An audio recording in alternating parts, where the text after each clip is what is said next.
Good evening, visitors. Welcome to the Australian War Memorial's last post ceremony. My name is Joanne Smedley, and joining us today from the Royal Australian Navy is Commander Heidi Rosendell. We warmly welcome the family of Flight Sergeant Graham Henry David Higgins, whose story will be told shortly.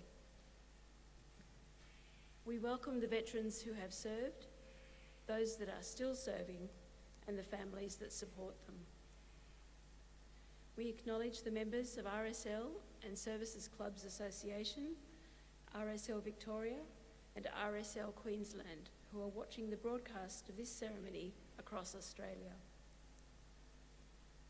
During this evening's ceremony, wreaths will be laid at the base of the Pool of Reflection by family and visitors to the memorial. Please stand and join in the singing of the National Anthem.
The Australian War Memorial was the vision of Charles Bean, Australia's First World War official historian.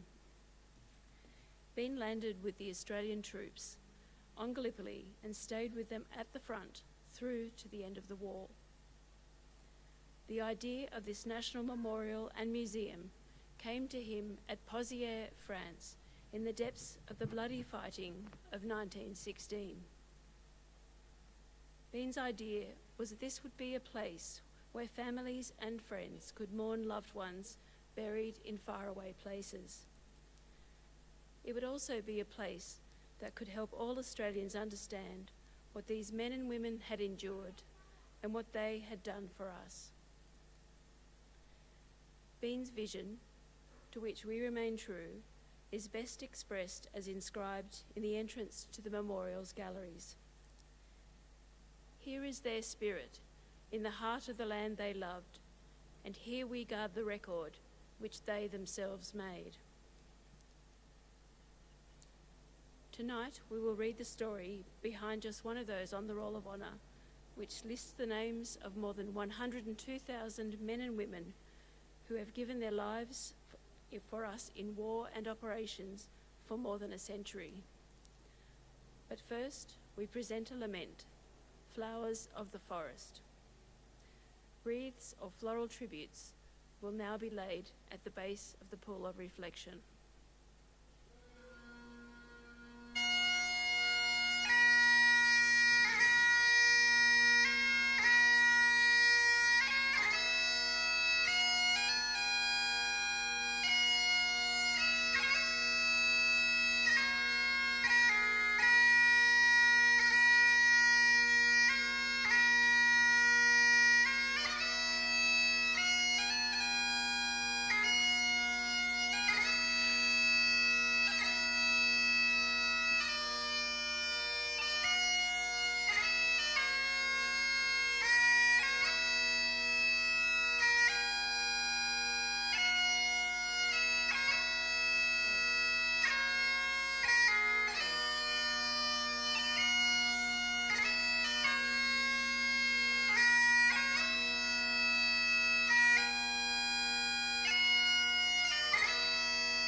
Today, we remember and pay tribute to Flight Sergeant Graham Henry David Higgins. Graham Higgins was born on the 9th of March 1914 in Claremont, Queensland, to John and Margaret Higgins. Graham went to Claremont and Toowong convent schools before attending St Ignatius College in Riverview, Sydney. Completing his education, Graham returned north to Queensland and began working as a school teacher at St Lucius in Brisbane. Graham Higgins enlisted into the Royal Australian Air Force on the 13th of September 1940, and after receiving 3 months of basic training in Australia, embarked for Canada to join the Empire Air Training Scheme. The Empire Air Training Scheme was a joint British and Dominion program designed to ensure that enough trained airmen were available to keep up with demand for the war in Europe. Graham trained in Canada for months and wrote home to his family of the beauty of the country and the kindness of the people he met there. He was eventually transferred into the 78th Squadron of the Royal Air Force and served as a navigator in the squadron's Halifax aircraft. Halifax aircraft were 8-man crew long-range bombers used to carry out large-scale operations over Germany and occupied Europe. On the 11th of August 1942, Graham and the 78th Squadron took part in a 158 aircraft raid on the city of Mainz in Germany, an important port on the Rhine River. Graham's W1233 Halifax aircraft successfully took off from the Middleton St George base in England at 9:39 in the evening, but was never seen again. A report from a pilot who survived the mission in another aircraft reported heavy anti-aircraft fire on the outward journey, but the exact fate of Graham's plane is unknown. The body of one of the crew members, Canadian pilot officer John Myrick, washed ashore in Denmark, but the rest of the crew was never found. It was assumed that the aircraft had crashed somewhere in the North Sea. Due to the uncertain nature of the events, Graham's family did not receive confirmation of his death until mid-1943. The grieving Higgins family devoted great energy to trying to find out anything they could about Graham's death.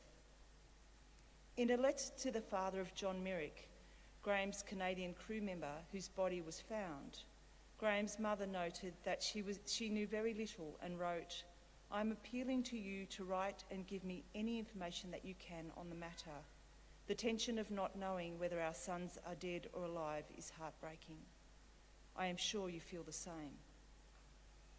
Today, Graham Higgins is commemorated on the Runnymede Memorial in Surrey, England, along with 20,000 airmen lost in the Second World War who have no known grave.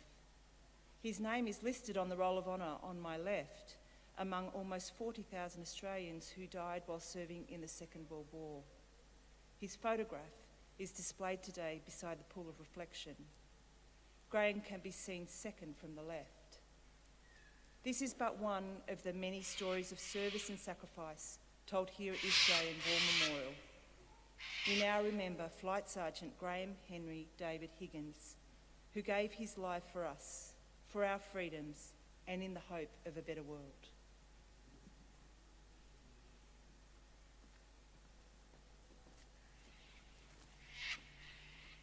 Please stand for the reading of the Ode and the sounding of the last post.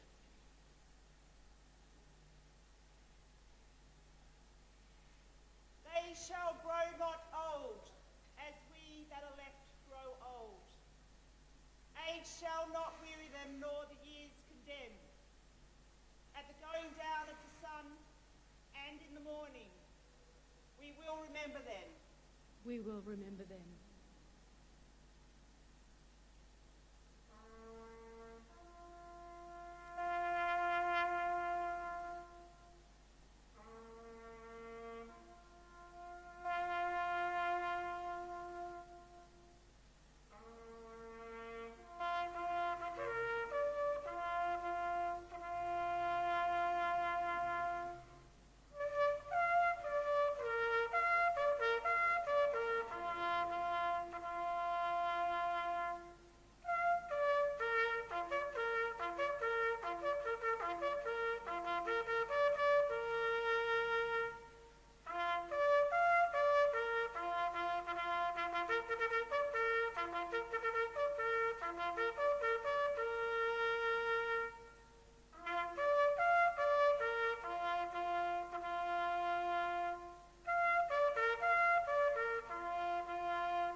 lest we forget.